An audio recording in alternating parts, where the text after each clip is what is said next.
what is something that everybody thinks is very important when you're starting your business, when you're going out on your own, that you've learned that you can skip it. You don't need to worry about that. A lot of what I've learned and where I've come from is just doing it. You know, successful people are typically just more decisive people. I do hear that a lot. I actually have a problem with analysis paralysis myself. So I think being cognizant of that has, I know, helped me. Do you ever find that you get pushback sometimes from, some of your crew members on whether to do anything, and how do you handle that? Actually, I don't necessarily get pushback in the form of literal opposition particularly, but what I do notice is I get pushback in the form of fear.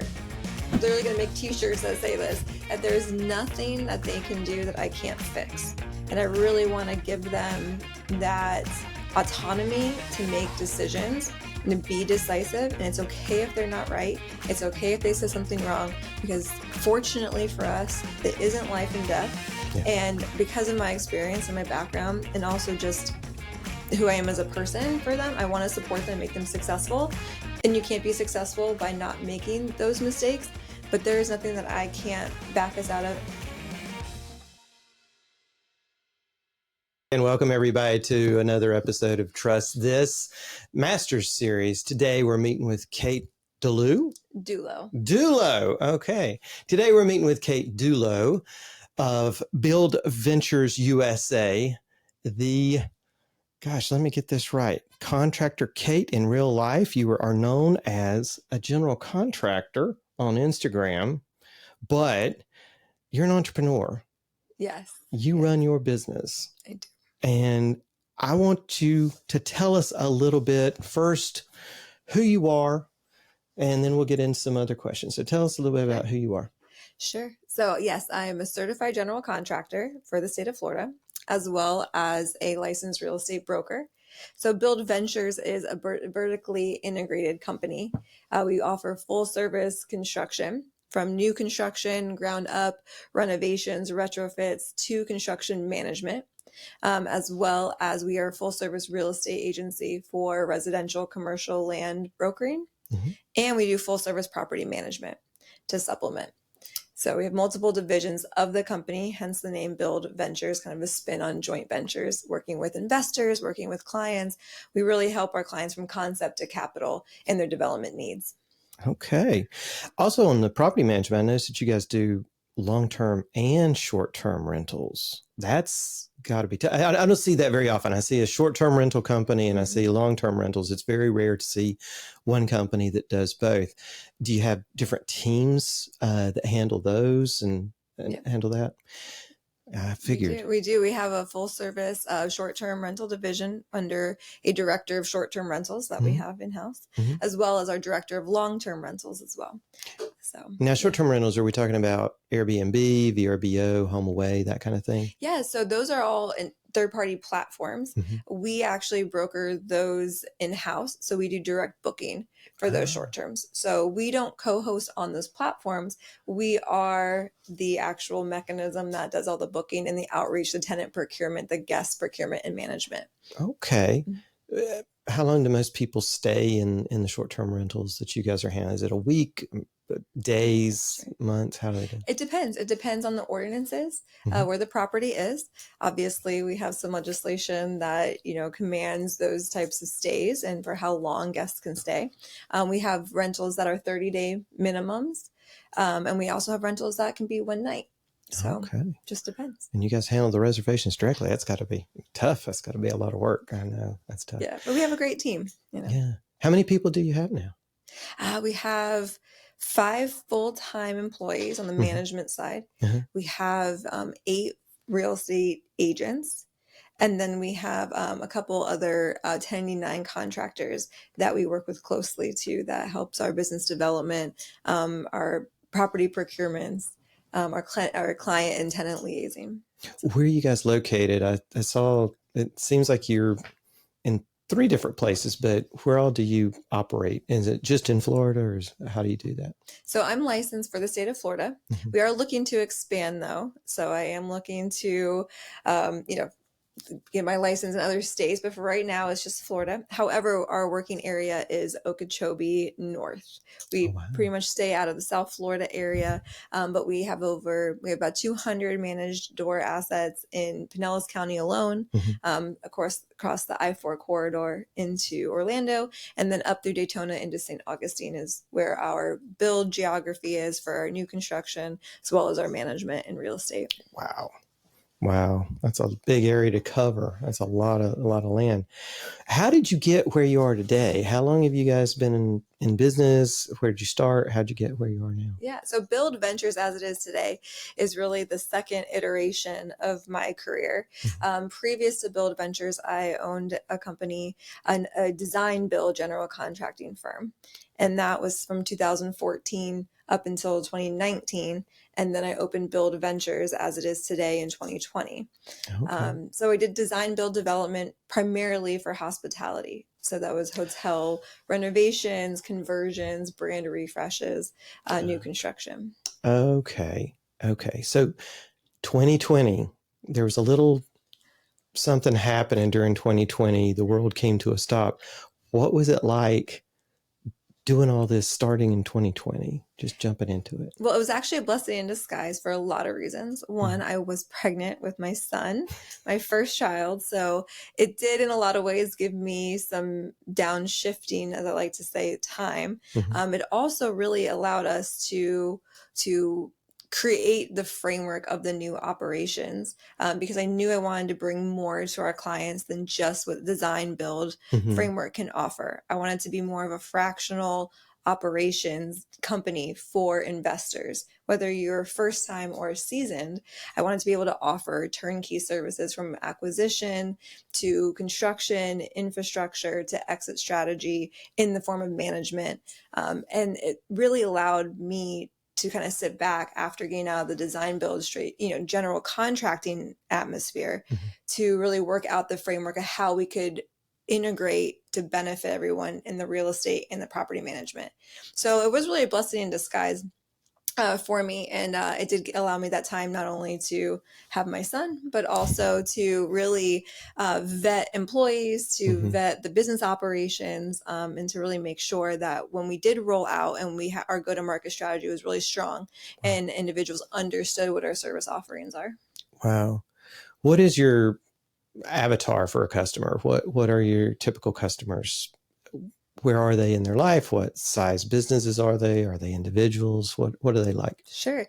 We really cater to all types of investors, and that's really where we're after. Is you can be a client investor, obviously.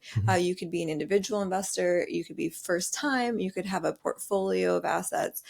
We really want to be that business, like I said, that fractional operations for individuals to really allow these industries to be passive. You hear that all the time. Yeah. Like, get passive income, buy a property, rent it out, you just collect mailbox money. Yeah. But number one, it's really hard for individuals who are inherently entrepreneurial and or do have the capital to invest in these assets to really be hands-off, right? But then two, it really isn't a hands-off business, No. So to have a manager like us that has the integration of contracting, of management, of real estate, we really can provide that full service, completely passive operations partnership that whether you're a first-time investor looking to leverage maybe, the last savings that you have to go into a property to then start your journey, or you have a portfolio, we come in to assist you full turnkey that way.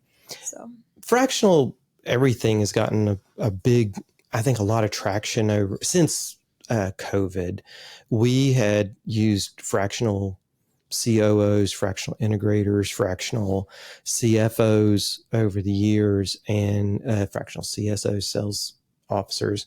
So I believe that is a new, not just a trend, but I think it's the future of a lot of businesses, because a lot of businesses are at a certain size. They can't justify paying a full-time in-house team to do that. So in essence, they hire your team to do that. So that's That's good. That's good. I like Yeah, that. and the fractional operations is wonderful for that reason too. Hmm. But it really helps us as well because I think something that a lot of companies and individuals may not also know on its face Hmm. is that we bring a lot of networking power in that fractional atmosphere too. So because I work with a lot of different investors, a lot of different groups, capital partners, etc., Hmm. I can service my clients a lot better because I actually have such a wide network underneath me of being Right. that fractional design.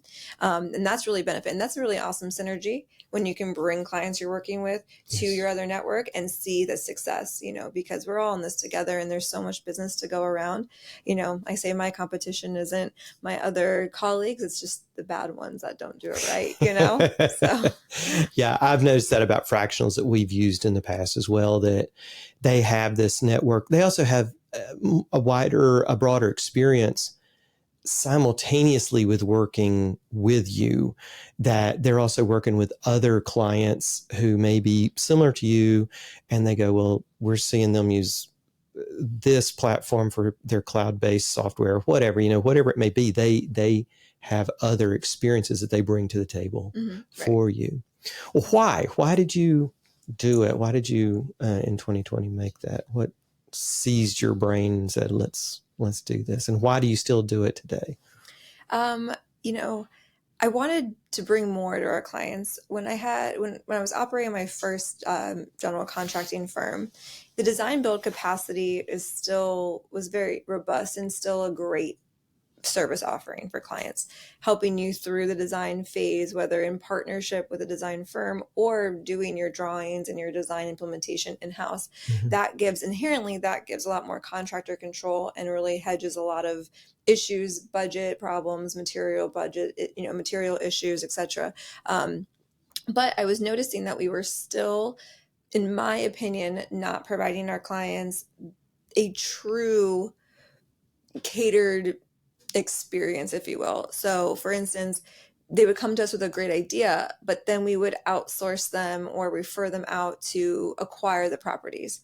So now we have a design and we have a good implementation plan, but then we need a property. So then we would say, okay, well, once you have your property, come back to us. Well, it's kind of 50-50 shot at that point. Right. Or they come back with different advice, new advice, something that kind of changed the trajectory of the construction. Mm-hmm. And then also the biggest thing for me was the disappointment in our clients at the end, not because of the construction, but because of their exit strategy couldn't be fulfilled appropriately. But in all fairness, as just the GC, we're performing one portion of the Right. job, and that really wasn't our avenue to get involved in. But because you are so close to your clients inherently by construction, we heard all of this. And I remember thinking to myself, man, if I was just involved in the beginning, really truthfully, as a true partner to these individuals, Mm-hmm. we really could have knocked this out of the park for their needs, Mm-hmm. because I would have given them different advice in construction. I would have Mm-hmm. told them different, maybe to do different design, maybe to not spend here, but spend there, because I would know what their long-term exit strategy is. Especially when we get into multifamily assets, Mm-hmm. especially when we get into buy and holds, when we get into, stabilization plans Mm-hmm. for commercial entities, like that's really important that me giving you advice on the front end, I need to understand what your exit is. And most contractors don't get involved in that. And that's not their fault. It's just not their arena. But I figured because of me being a licensed broker, me having real estate experience, me knowing and integrating all of these things, why couldn't I just provide all my clients, what I feel is really truthfully the counseling that they need for development and to fulfill their investor needs? Yeah, I've seen so many times when a developer goes out and they've already bought the land or they bought the property, and then they come to design build. Not that I've ever done that myself, but then it's too late because you've bought it, and now you're going to go to the contractors, the designers, the architects, and they're going to look at it and go, "Sure, you can do this, but it's going to cost you 10 times what you ever thought it would." Right. And I can see the value in having that, you as the broker helping source the property, going, okay, yeah, I can look at this and know this is about what this is going to cost to bring this up to fulfill what you're trying to do over the next 5 years or whatever with it. That's okay. That makes sense. That makes sense. You don't see that often. You just don't see that often. No, because, we in the construction industry, we are really bred to stay in our lane. And frankly, we should with our licenses, right? And everyone should with their licenses, but because I have the two, and the experience of that, it's just made sense to offer that. But I do on the front end do a lot of consulting, and that is a bulk of the consulting that I do is, hey, Kate, I have this address. This is what I want to do kind of in the macro level. Can you let me know and spend some time to research to make sure we're going down the right path for what I want to do and where I want to be. And oftentimes I tell my investor clients when we sit down, I always tell them that we're going to start from the end and work our way forward, because I need to know what your plan is. And then your plan will dictate your buying power for you right now where we sit. Then that buying power will dictate what we can get into. And then that will dictate the budgets. And then we can work backwards to start so we can find exactly what you're looking for. So. When do you think all this dawned on you that this is the best way to do that? To start at the end and work backwards. When did that light bulb go on? A lot of mistakes. really, a lot of mistakes, a lot of,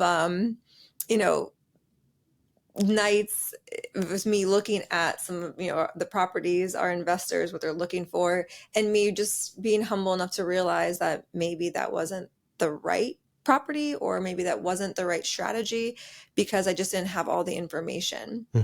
And then I realized that the information I need is really at the end. And that was really the motivation also to build ventures, as opposed to just doing design, build, contracting. Because if I can know what it means to you too, there's like, at the end of the day, some investors are okay breaking even, especially in how the market is today. They're holding it for appreciation. They're holding it for a long-term play. Maybe they're land banking, maybe they're doing, but that strategy is so important to know. Some individuals want certain cap rates, but that tolerance, I need to understand what you're looking for in order to back that in. And some people are okay with, maybe they're looking for $500 of extra revenue a month. Maybe they're looking for debt-free revenue. Who knows what that is? But I need to talk to you and figure that out so I can get you into the right play, really. What I'm hearing is that you listen to your clients a lot. You probably have to talk to them a lot. What is that journey like for you? Between you, a client comes in off the street, what does that journey look like for them with you, that process? Yeah. So, it just really starts with a conversation, really similar to what we're having is, I get a lot of phone calls, a lot of referral phone calls. So I'm really very thankful for that. And that's really how I start, is just tell me a little bit about you. If I'm talking more than they're talking, then I'm not doing it right. So I even tell them at the beginning of the call, so look, like, this is really, I need to hear from you. I need to know everything. So I'm just going to ask you some questions, and just feel free to keep talking, because I listen for keywords. I listen for key information that's going to help me then also consult with them further. But really, it's just, in their ideal world, what are we looking for? What is their goal? Yeah, there's a mistake I think that a lot of professionals make, regardless of what profession it is, that they automatically assume what the client is trying to accomplish. And I've caught myself, I do the same thing. I've assumed that, hey, you're coming in here and you want to maximize your return. You want to maximize your profit. And it's like you said, a lot of times, if you just listen to them, that's not what they're looking for. They're looking for something totally different. And unfortunately, sometimes it takes a while for the professional to realize, oh, you're not looking for that. This is what you want. But by then, how much time have they wasted of both parties on that? Yeah. Go back to when you were starting out. What is something that a lot of people think is that you've heard out in the market that everybody thinks is very important when you're starting your business, when you're going out on your own, that you've learned that you can skip it. You don't need to worry about that. Is there anything like that?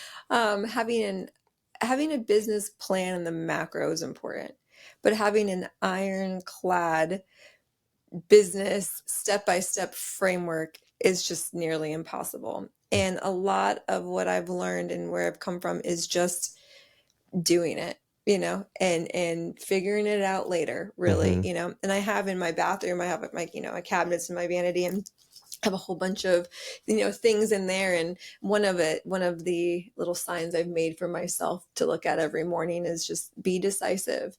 And successful people are typically just more decisive people. And at the end of the day, I literally has like just do it, like really, like just do it and we'll figure it out later. Mm-hmm. And I've been very fortunate that we've been able to kind of figure it out. And there has been things that we haven't been able to figure out, but that's a learning process in itself too. And I actually really like those scenarios and what I've been through in that, because I've learned more in that failure than in the successes. But I think that a misnomer is that you have to really know exactly who, when, why, and where, have a straight understanding of exactly your client, exactly how you're going to make money, exactly what your service offers. There's always so fluid. Yeah. It's so fluid, and to be open-minded Mm-hmm. to that learning and adapting really is, I think, the most important attribute that you can have, and be humble enough to say, oh yeah, oops, I really messed that up, and guess what, we're gonna just pivot this way, and and admit it and just keep moving. Yeah, we always say that there's education. I mean, you pay tuition for education through school. And then once you're in real life, you're paying tuition through experience. It's always expensive. It doesn't matter because if you make a mistake, it's going to be expensive to fix it in real life, just like it was expensive to learn it in theory in class. And just doing it, I do hear that a lot. I actually have a problem with analysis paralysis myself. So I think being cognizant of that has, I know, helped me, that I go, yeah, Joe, you will analyze everything to death and never take a step if you don't just get out of your own way. So I've surrounded myself with people who just do it. And now I'm like, well, let's just do it. Let's just try this. Let's see what happens. And it sometimes drives everybody on the crew a little crazy. do you ever find that you get pushback sometimes from maybe family or some of your crew members on whether to do anything, and how do you handle that? So fortunately, I don't necessarily get pushback in the form of literal opposition particularly, but what I do notice is I get pushback in the form of fear. Whether it's an agent of mine looking to do a new deal that they've never done before, or whether it's an employee of mine looking to onboard a new client or a new tenant that they might be, a little bit unsure of, or how to do it. I can tell that they're a little fearful. And so what they want me to say is, it's okay, we can back off. Don't worry about pursuing this, or let's pursue it in the way that we've always known. But I'm usually not that way. I'm usually like, yeah, let's do it. Let's make it happen. Let's go. Like, let's just jump in. What I do also say is I reassure my team that, and I tell every single one of them, and they will tell you this is exactly true. I'm literally going to make t-shirts that say this, that there's nothing that they can do that I can't fix. And I really want to give them that autonomy to make decisions and to be decisive. And it's okay if they're not right. It's okay if they say something wrong, because fortunately for us, it isn't life and death. Yeah. And because of my experience and my background, and also just who I am as a person for them, I want to support them and make them successful. And you can't be successful by not making those mistakes, but there is nothing that I can't back us out of. And there's nothing that I won't take responsibility for. And I want them to understand that too. As their broker, as their general contractor, I will take extreme ownership of any scenario. I would just prefer they do something. I will be more upset if they don't do anything out of fear of that. So I really just push them. I do. I just push them to do it. And like I said, oftentimes I'm sure behind the eyes they're like, just say, no, it's okay, we don't have to. But it is cool to see them evolve too, like my team, and with every time we push, the next time it comes around, they're further along. And I think it's just really cool to watch too in their success. I think that's the true entrepreneurial spirit of, let's just do it. We'll take the business. We'll figure out how to get it done. I've done that for years. We'll just say yes. Yeah. We'll do it, and then we'll go out and figure out how we're going to do it. But if you just don't even take the chance, you'll never get anywhere. What's something important in your daily routine that you wish you had started earlier? Oh my gosh, meditating, taking some time for myself, prioritizing reading, prioritizing meditating, prioritizing physical exercise too. I think as entrepreneurs, our day is so packed, and mental gymnastics is a thing, and it's hard to stay focused, but really meditating and really starting my day with a focused process. Now that could deviate, and oftentimes it does, but at least starting in that rooted meditation of, this is the 2 or 3 things I want to accomplish today. I don't overload my to-do list either. This is how I want to accomplish them. I visualize these accomplishments. I visualize meetings. I'm a big proponent of taking the moment to really, really focus. I'm a big runner. I love to run. That's really helped me in my career. Take that time to visualize while I'm running.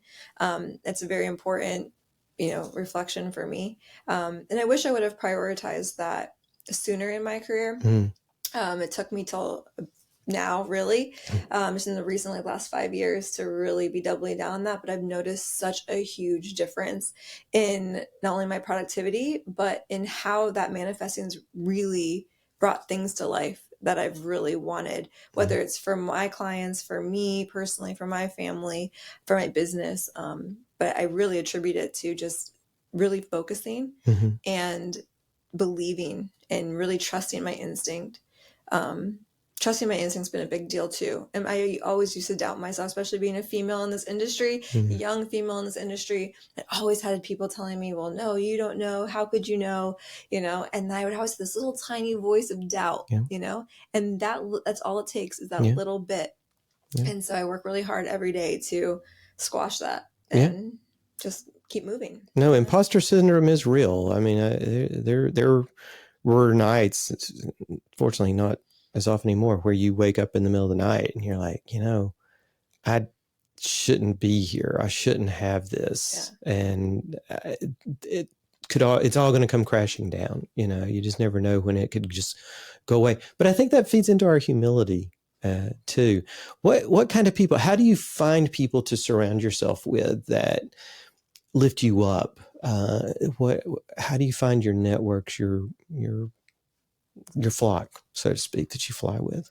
Sure. I mean, I think it's taken kind of years really to learn who I want to surround myself with, obviously, like, your network is your net worth. And I truly believe that. And so I'm always on a mission to be networking, whether that's for business gain, personal, how I can help other people, and to really just get in there and meet as many people as possible. But I will say that my flock of people, if you will, that really helped me and impact me, it took me a while to actually be okay with saying to myself, I don't think this person is bringing me the value, or, this attribute is something I'm trying to eliminate for me. Maybe like negative thoughts or always doubting. And then I realized that this person might be bringing that into my world.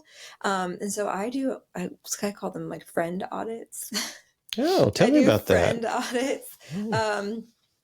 Kind of monthly too, actually, which might be a little more frequent than you'd think. But I really do try to kind of figure out if people who I'm surrounding myself are helping or hurting, really. And it's okay. And I think that it is really okay for you to say into yourself, like, I just need a little bit of distance from this person. Maybe instead of doing a monthly dinner, now we do like a quarterly dinner just to catch up, but it's really, really important for my goals and for my business and for everyone who I'm taking care of through the company, clients and employees, that I am focused and I'm laser sharp. And if I feel that, I can't be because of relationships, then it's working the opposite direction. Relationships should be helping you, so. Helping you. What would some things that people in your network do that help you?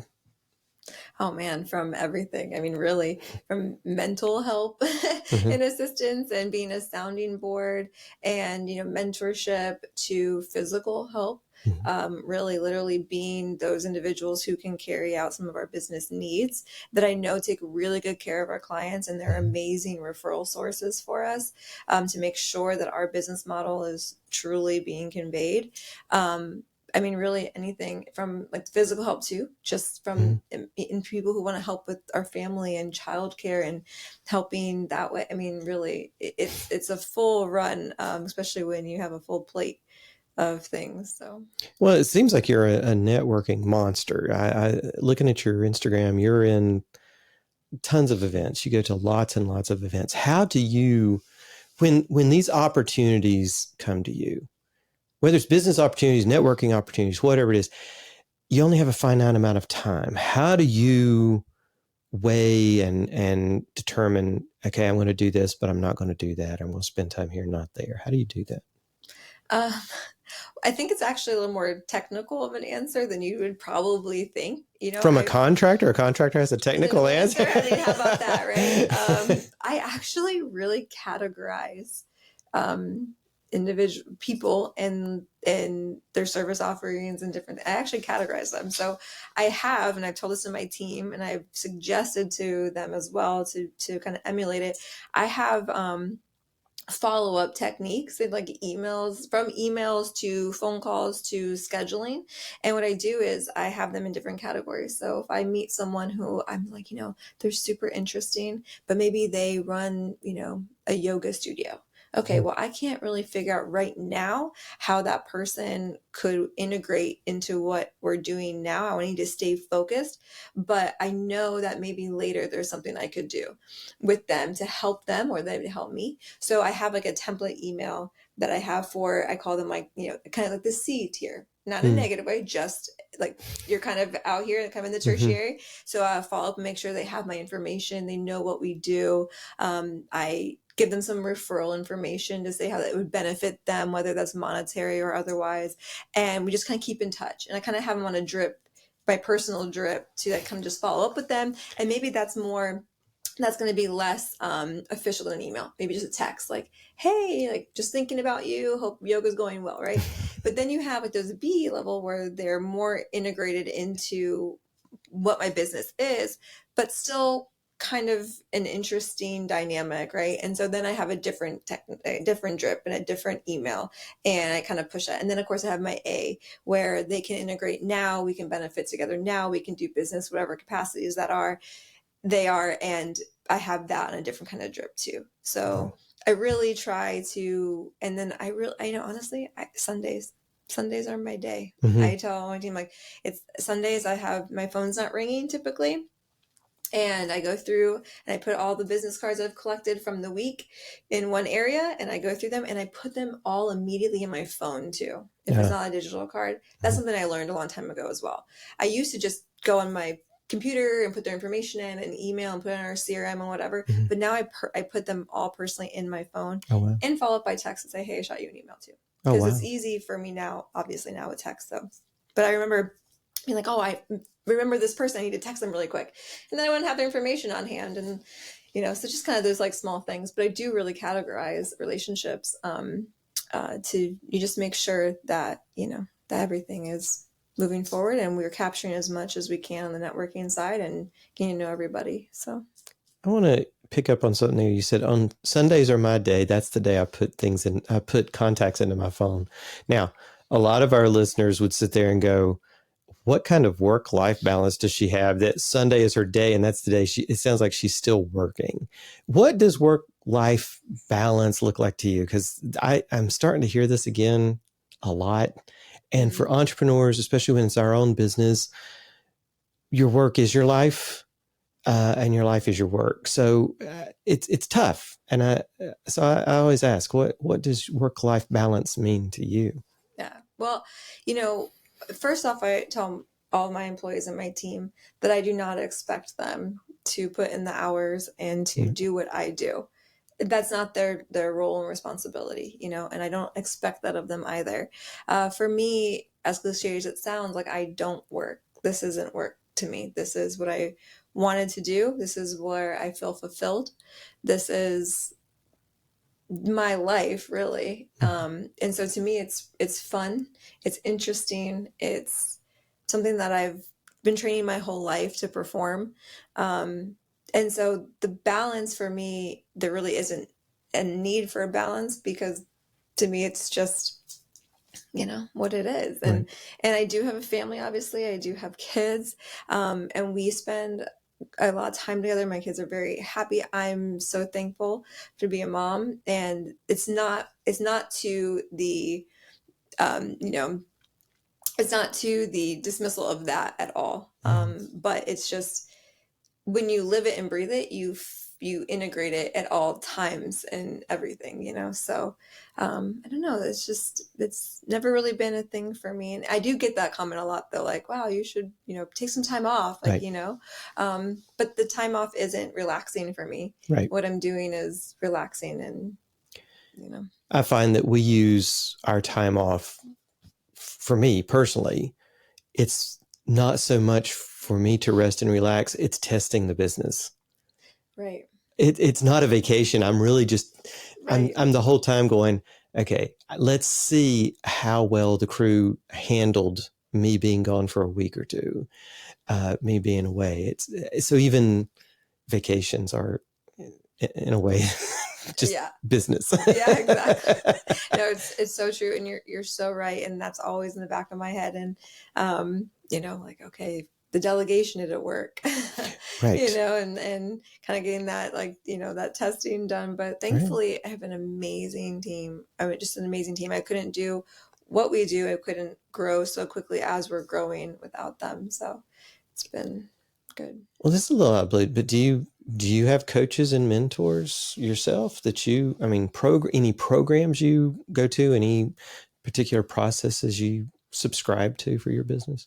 Actually, I'm not an official, coach or mentor. Mm-hmm. I have a lot of people who I've done a lot of work with, who are more experienced than I am, who have seen a lot of different things. And I'm very, very thankful that I've made a good impression on them, whether it's from past working relationships or whatever whatever that may be, that I can pick up the phone and they will help me through anything. And I have quite a few of those individuals too. My dad's huge for me.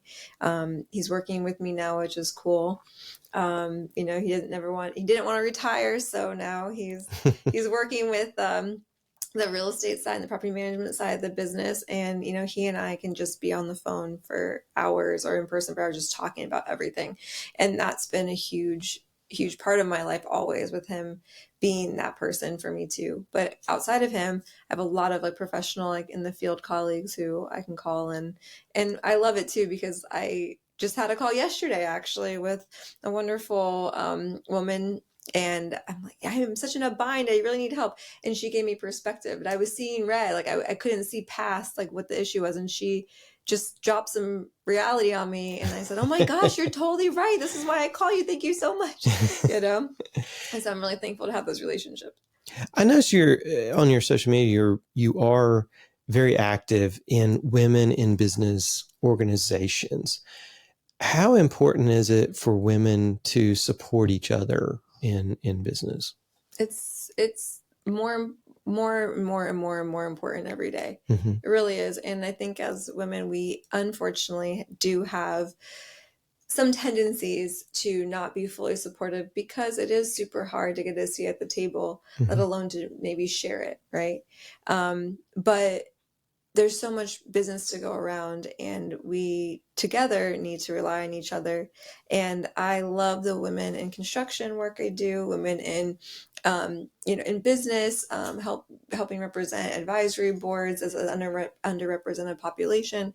Being a woman-owned small business, designated by the SBA, is a big deal. Having that license, I really want to be that guiding light, and that inspiration for women, to show that, trust me, there's been a lot of things said to me that people would probably not even understand, a lot of backlash, but it's just so important that we make a name for ourselves, and that we support each other, and that we are formidable. in the industry. And I want to be that person to say that, well, if she can do it, then I can do it, because if a human can do it, it's humanly possible. Right. Mhm. And I really want to be that inspiration for women who may be on the fence of anything, especially too. You don't have to be a general contractor to be in construction.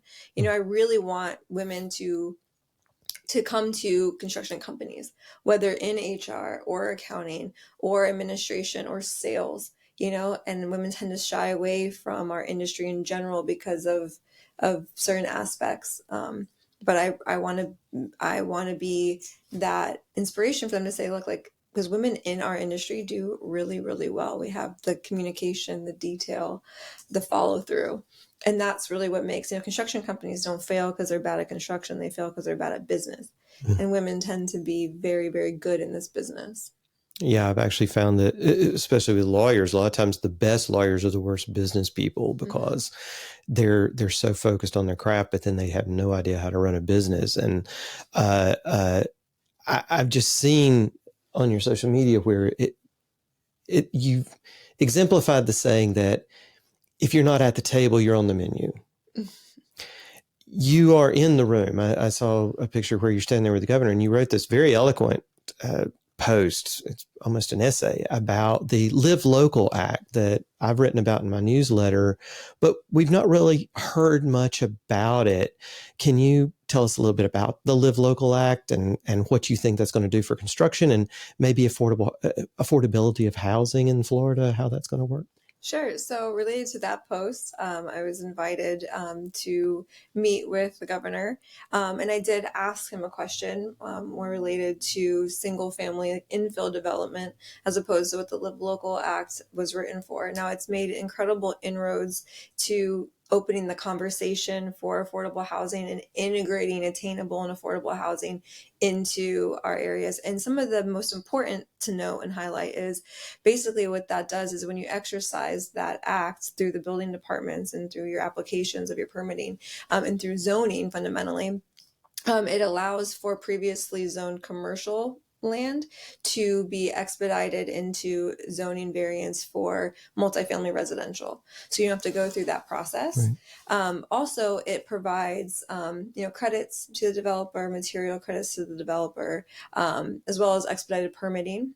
Now, a caveat of all of that, though, is that there is a percentage of the inhabitable units that would be dedicated to affordable housing. And so that would be predicated on the AMI of the area, which is like the average median income of the area and what individuals could afford. So what it does is it obviously helps development, helps incentivize developers to do that. Obviously, construction costs and labor costs being high, any incentive really helps, so that if you're going to not be building for full retail market, there has to be some type of back end incentive that would, have you do that. But also it does create a mix of the living aspect too, so that you have full retail market individuals who can afford that, as well as individuals who are on the affordability side inhabiting one area. And so the premise and the psychology is that everyone builds each other up. Right. And so I think that's a very interesting dynamic that's more socio economical and all of that. So. Well, and you're focused on big macro ideas. I mean, in addition to that, you've also been pretty outspoken about building for climate change, for the future of climate change. What are some changes that you see probably need to be done in Florida to prepare us better for what's coming down the pipe? Well, the reason I've been so involved in the political side is because in order to promote the change in the codifications and in the field, it starts in the office, really. Right. Because unfortunately, we have all these ideas, and a lot of my developer colleagues and contractor colleagues, they know and they see what's in the field and what works and what doesn't. And we also know what devastation can cause for families too. But if we don't have the latitude from the building department and from the inspectors and from the office of the codifications and people who write the bills and make the rules, then it's a non-starter. There is no change in the field. So I was appointed last year to the Development Advisory Board of Orange County. And that has been an amazing opportunity to have a seat at that table to when bills come through and changes and different things come across the table. I'm there to say, we need to rework this because in the field, it's not going to apply and it's not going to yield the results that you think it will because of just that gap in experience. So it's very cool that we in Orange County have advisory boards that are taken very seriously. But that's been a really huge angle of my political side, my political involvement, and how that relates to sustainability is that we have a lot of ideas on sustainable building systems that could be long-term economically better for people, not only monetarily, but also to disaster resiliency, flood proof, waterproof, etc. That can really help, especially in today's insurance climate issues, but we have a hard time building these systems because the engineering and the unknowns of different systems that are not immediately in the code. They're different from frame and masonry. And so therefore we have a gap in understanding, whether it's going through plan review, whether it's going through Florida product approvals, whether it's going through inspections, that knowledge base, there's a little bit of a gap there. And so that really fundamentally prevents the implementation at the end of the day. So I'm really trying to help. I always say I'm trying to squeeze from one side and my contractor squeeze from the other, and we will get something in the middle, I'm sure, at some point. But it's been a really great experience to help bring that to light because we do need to do something more about the disaster resiliency and long-term economic sustainability for our communities, Well, and I'll tell you, I mean, I've served on boards like that decades ago. And when you go back to the city or the county and you see the fruits decades later of what you did, it's so fulfilling. So you're planting seeds now of oaks that are going to grow. And 20, 30 years from now, you're going to look back and go, I helped plan that. I helped come up with the ideas that are the basis of that community or that whole city now, that whole county. And it's very fulfilling. So a lot of people, I think, don't see that because they're like, oh, I'm wasting all my time sitting in this meeting at the city or county level or whatever. But it's glacial pace. But when it does work, it makes you feel wonderful. Yeah. And another thing too is I really noticed being involved in these things is that these are all open meetings as well. So meaning that anyone from the public can come and join our development board meetings. They can hear the topics, they can hear what the board is suggesting and questioning. But I noticed a large lack of really advertising and dissemination of the information. We just had a big wetland ordinance overhaul fundamentally go through, and they had Orange County hosted 7 open meetings that to the public hearings to come in and listen to what they were suggesting. And I went to a few of them and they weren't really very well patronized, and I realized that there's a big gap in information and letting people know. Vision 2050 is really what everyone is aiming for in Orange County right now. Orange County, we're projecting by 2050 to have 750,000 to 1 million additional residents. And so what that means is infrastructure, economies, business scalability, all needs to be taken into consideration. Land development, wetland, that's the premise for the wetland ordinance is being redone because we're running out of land to expand. But I realized that in my generation too, and my peers, like they don't have any of the information. And so I really wanted to come in and be that person too, to kind of, sound the alarm on that and say, hey, look, these are when the ordinances are, these public hearings are scheduled for. This is what we're discussing. This is how it's going to affect you.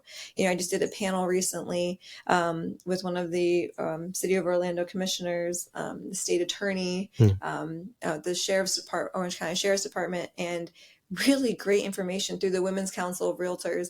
And so on my social media, I really try to advertise those events because to get that knowledge base of what's going to be affecting you now or in 30 years is really, really important for everyone to get involved and to understand. I mean, I think that's the basis of a democracy. It truly is government of, for, and by the people. But if the people sit back and don't attend these things, or don't even, try to stay informed of what is going on and make their voices heard, that's when I think the people feel like, well, it's government is separate from me and it's out there doing these things to me, rather than, well, I'm part of that and I'm helping to shape those policies like that. And I really want to change that narrative. Yeah. I mean, I'm only one person, but that's why I'm really trying to get politically involved, because I want to change that narrative. I want people to understand that they do count. Their voice does count. Yeah. And not only that, but especially in Orange County, they do a very good job at providing those atmospheres and those meetings. It's just, we have to get people involved and starting for them to know that these things are scheduled and that they're there, Yeah. No, government, being a citizen is an active sport. It's not, it's not passive. You don't just sit back and let it happen to you. Well, I guess some people do, but they're not us. What is something that you didn't pay enough attention to early on, but then had to learn the hard way? Something that sort of smacked you in the face at some point?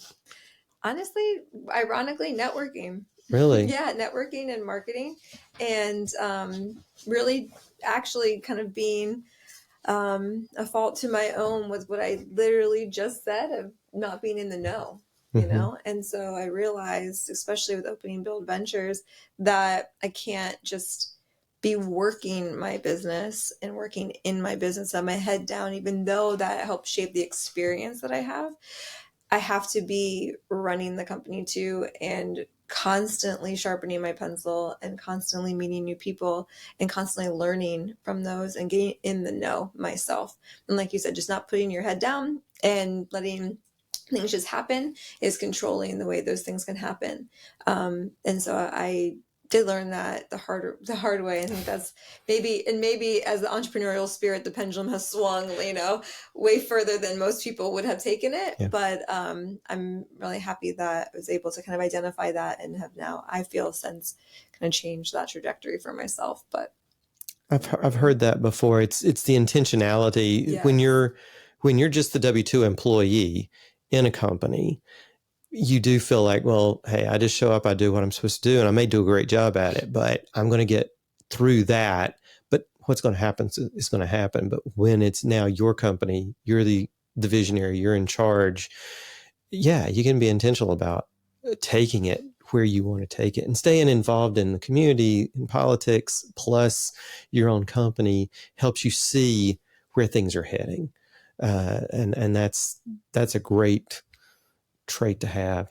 Well, our mission is, of course, helping people aspire to a better life. And so I always end our conversation on these episodes with asking our guest, who is someone who has inspired you or helped you aspire to the better life that you have now? I think my parents were really, really instrumental in that. I've had a great relationship with them. They've always been so supportive. My dad's been an entrepreneur his entire life. He's never worked for anybody, besides those college jobs, right? But he's been an entrepreneur in the industry as well, for real estate development, business brokering. And he's taught me a lot of what I know, a lot of what to do, a lot of what not to do.